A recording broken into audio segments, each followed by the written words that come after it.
Vous l'attendiez peut-être, nous en tout cas c'est sûr, on l'attendait de pied ferme et le voilà enfin, le Google Pixel Fold, le premier smartphone pliable en bonne et due forme de Google. Et ce Pixel Fold, il se prend clairement pas pour de la merde parce qu'on parle quand même d'un prix de base à 1899 €.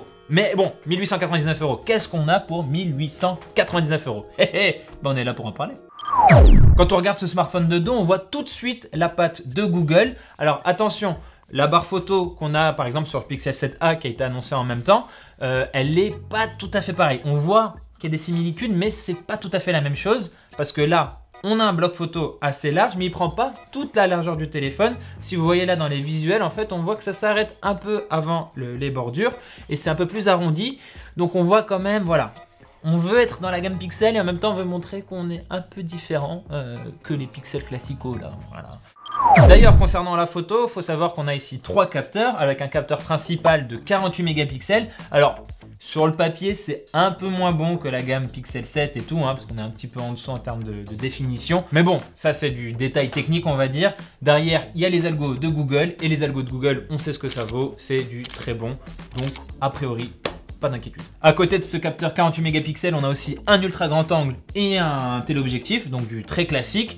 Et évidemment, derrière, il y a toutes les fonctions qu'on connaît chez Pixel, le mode portrait que tout le monde apprécie, l'astrophotographie, le zoom qui promet de ne pas perdre en qualité, même si vous zoomez en numérique. Enfin bref, tout ce qu'on connaît, on le retrouve là. Mais attention, on n'a rien de plus.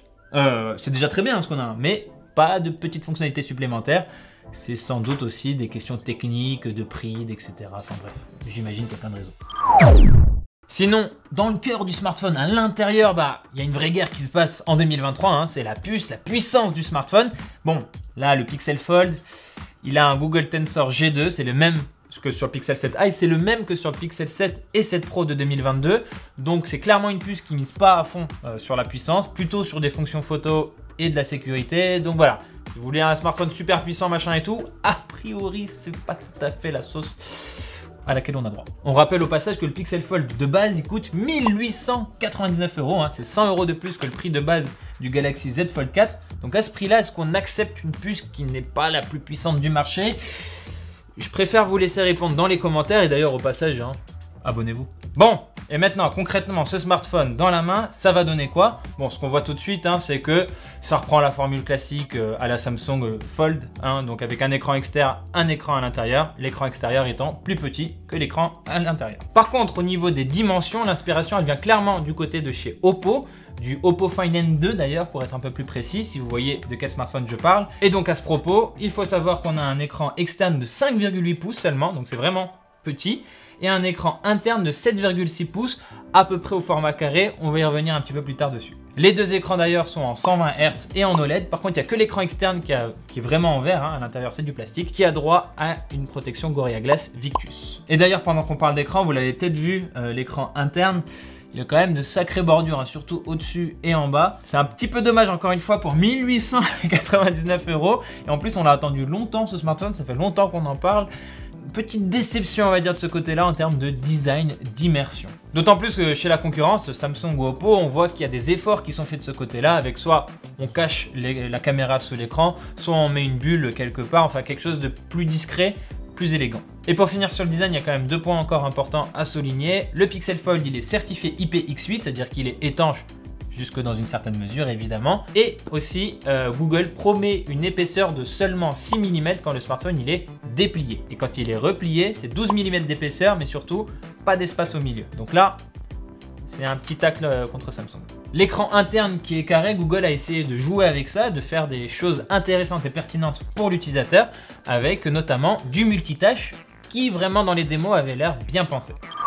Niveau logiciel, c'est sans doute là que Google a mis le plus d'efforts pour vraiment proposer une expérience béton et qui exploite bien le format du smartphone, quoi. Premier point, et c'est un peu l'étape classique, Google promet d'avoir travaillé avec plein de développeurs tiers pour que vos applications favorites, vos applications du quotidien fonctionnent parfaitement sur ce format de smartphone. Ça veut dire par exemple que si vous ouvrez une application sur le petit écran et que vous dépliez le smartphone, l'application va comprendre, va s'adapter, va vous proposer un affichage pertinent. Tout ça, c'est des belles promesses. Maintenant, évidemment, faudra voir ce que ça donne concrètement. Le format un peu carré de l'écran interne, Google a voulu l'exploiter en proposant notamment un multitâche intéressant et qui avait l'air vraiment fluide et pertinent dans la démo. Encore une fois, il faudra voir concrètement ce que ça donne, mais voilà.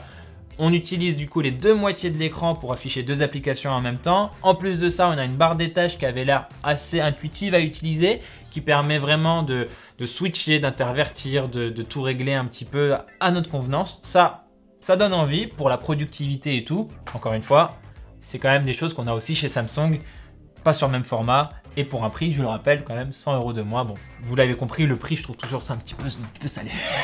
Ah, et entre parenthèses, l'autre petit avantage aussi de ce multitâche, de cet écran fractionné, c'est le drag and drop, le glisser-déposer. Donc on peut transférer un fichier d'une app à une autre juste en faisant comme ça, en glissant le doigt. Bon, à voir si ça fonctionne sur toutes les apps, est-ce qu'il n'y aura pas des bugs de temps à autre et tout, mais j'ai envie de faire confiance à Google, voilà. Les ingénieurs de Google se sont aussi amusés avec une autre fonction qui concerne la traduction. Si vous êtes à l'étranger, par exemple, vous allez pouvoir parler à quelqu'un, vous allez voir votre texte original s'afficher sur la partie supérieure de l'écran, la version traduite en bas, et en plus, votre interlocuteur, si vous tenez bien le smartphone devant vous comme ça, il va voir sur l'écran externe la version dans sa langue. Donc voilà, pour vos voyages à l'étranger, pourquoi pas. Ça reste, je pense, très anecdotique comme usage, c'est plutôt pour l'effet démo, mais c'est quand même rigolo et ça avait l'air plutôt bien fait. Côté batterie, on peut pas dire grand chose à chaque fois sur un modèle pliant, c'est très particulier, une batterie elle est scindée en deux, donc forcément il y a tout un tas d'optimisations à faire. La Google nous promet 24 heures d'usage tranquillou. Bon, c'est des promesses, concrètement, est-ce que c'est vrai, est-ce que c'est faux? Il nous faudrait un test complet pour ça et je peux pas encore vous le fournir malheureusement. Et d'ailleurs, c'est sans doute la chose la plus triste avec ce Pixel Fold, c'est que le test complet, on pourra peut-être jamais vous le fournir, tout simplement parce que le Pixel Fold n'est pas annoncé pour la France. Et oui, on a un prix en euros, mais la France n'est pas dans les marchés concernés. Les seuls marchés, c'est par exemple les États-Unis, je crois l'Allemagne, sans doute d'autres pays, j'ai pas toute la liste, mais bon voilà, pas la France, on est boudé. Comme d'ailleurs, rappelez-vous, les premiers Pixels. Je crois qu'on a attendu 2 ou 3 générations avant d'avoir les pixels en France. Sinon, il fallait les importer. Bon, après, à 1899 € et avec aussi peu de marchés concernés, on peut se demander si Google a vraiment envie d'en vendre des paquets de ce smartphone. J'en doute fort. Ce Pixel Fold, je pense qu'il a surtout deux objectifs. C'est d'abord, première génération, on recueille auprès d'un petit panel d'utilisateurs les retours d'expérience, voir ce qui fonctionne bien, ce qui ne fonctionne pas bien, ce qui est apprécié, etc. etc.